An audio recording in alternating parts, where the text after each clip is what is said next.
30 days ago, I ditched my iPhone for a healthier phone, the Wise phone. And however much I hate to say it, today I switched back to my iPhone. Here's why.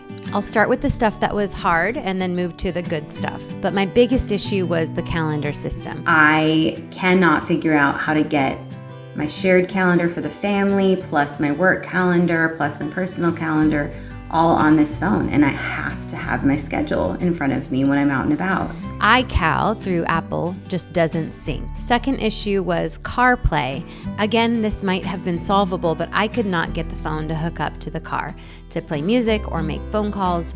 So I had to do the more dangerous thing and handle my phone while I was driving. That was frustrating and distracting. Third, I was super limited on what work I could do on the go. That's the point of a healthier phone, not to work while you're on the go. I don't want to check my email all the time, and I think I can control myself, but I need to be able to access it sometimes, and I can't.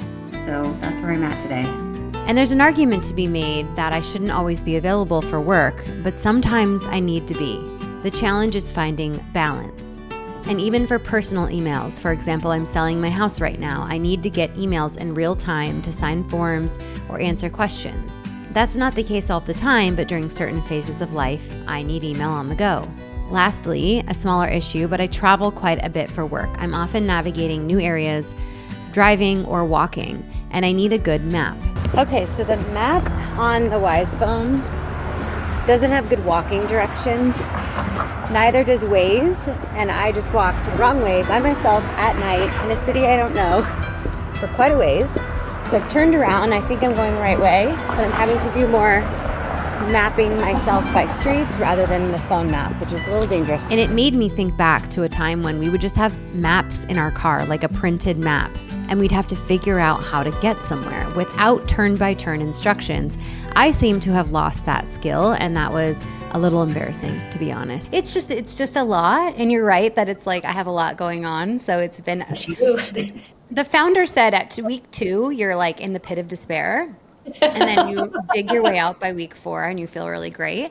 But I'm definitely in the pit of despair with it right now. Oh my gosh. Okay, well, next time we talk, I can't wait to hear about how you have ascended from the pit and you're free from the control of the iPhone and living a more balanced life. Let's move on to some good things, because I do feel like I created new positive habits that I will continue to hold on to. Overall, I stopped multitasking as much.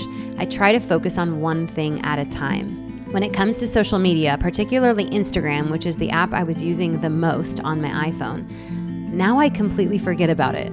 I have to remind myself to check it rather than it being the number one app that I go to when I pick up my phone. I literally feel less addicted to social media. I realize that I feel better when I don't have my phone on me all the time, so I have been trying to leave it somewhere, not carry it around with me. Today I even went for a run without my phone. I have not done that in probably 15 years, and that felt so good. I sorted through a ton of things, like in my head, my own thoughts. I heard birds chirping. I paid attention to the view. That is a habit I'm going to keep.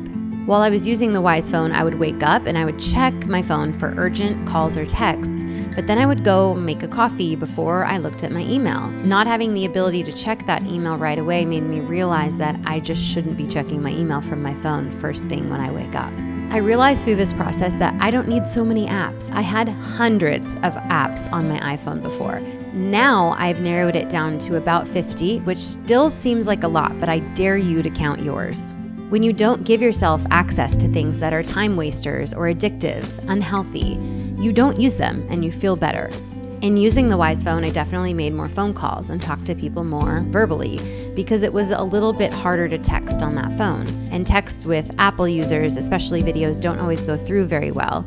So I talked to more of my friends and family on the phone and probably saw them more in person. So overall, I really love the idea of a healthier phone. For some people, it may be a really good long-term solution, and maybe for me one day, I hope.